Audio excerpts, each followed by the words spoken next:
On va filer pour notre rubrique Sans frontières à Rome, retrouver là-bas notre ami et correspondant Alban Micosi avec un entretien exclusif pour France 2 avec Luigi Di Maio, le numéro 2 du gouvernement italien, qui a accepté, en effet, bonjour Alban, de répondre à vos questions. Luigi Di Maio qui n'a pas épargné la France, c'est le moins que l'on puisse dire ces dernières semaines. Non, on peut même dire qu'il était au centre de la polémique entre la France et l'Italie. Polémique, vous vous en souvenez, qui il y a un mois environ a conduit l'ambassadeur de France à rentrer à Paris. L'ambassade a été pendant quelques temps sans ambassadeur. Depuis, je vous rassure, il est rentré. Mais les relations franco-italiennes sont très très compliquées, notamment entre les deux gouvernements, parce que, dit-on à Paris, le mouvement 5 étoiles joue volontiers la carte nationaliste contre la France. Voilà toutes les questions que j'ai posées à Luigi Di Maio en le rencontrant avec Florence Crimon et Claudia Billy. La France et le peuple français sont les amis de l'Italie. Et notre interlocuteur légitime est le gouvernement français et le président de la République Emmanuel Macron.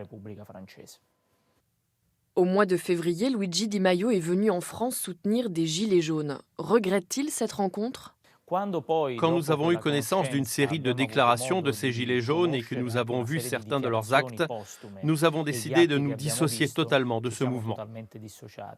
Je tiens à dire aussi que même au moment où nous avions pris contact avec ces représentants, notre interlocuteur a toujours été le gouvernement français et le président de la République. La liaison ferroviaire Lyon-Turin doit-elle se faire ? La ligne Lyon-Turin fait l'objet d'une analyse entre le coût et le bénéfice. Cette analyse a montré que les coûts étaient plus importants que le bénéfice pour l'Italie.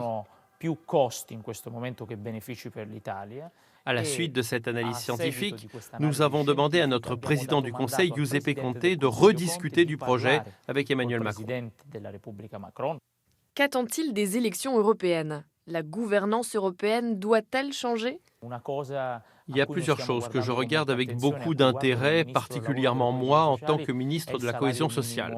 Premièrement, le projet de salaire minimum européen qui garantirait la fin du dumping social entre les pays membres.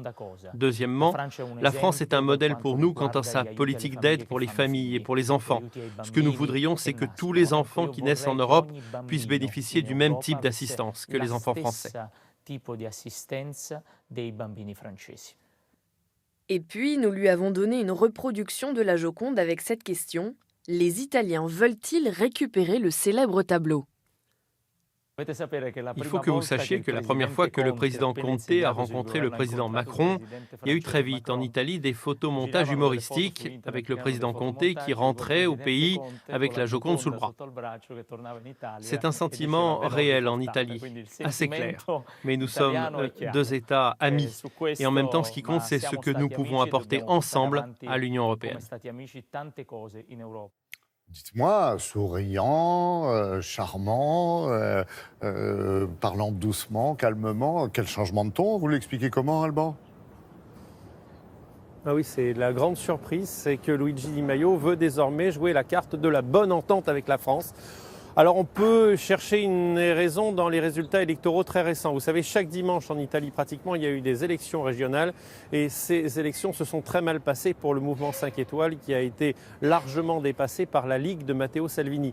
Or, la Ligue prend déjà tout l'électorat nationaliste italien, on va dire cet électorat qui considère que les problèmes sont dus à l'étranger. Alors l'électorat de Luigi Di Maio, qui était plus un électorat de gauche, qui est plus un électorat protestataire, mais contre les partis, pas contre l'étranger, cet électorat il est déboussolé et le mouvement 5 étoiles est en train d'amorcer un virage et de se dire que finalement la relation avec la France elle est importante, notamment sur le plan économique, et que si l'Italie veut réussir économiquement, elle doit le faire avec ses voisins. Je crois que cette rencontre n'est pas un hasard et que ce rendez-vous qui nous a fixé est un message à la France.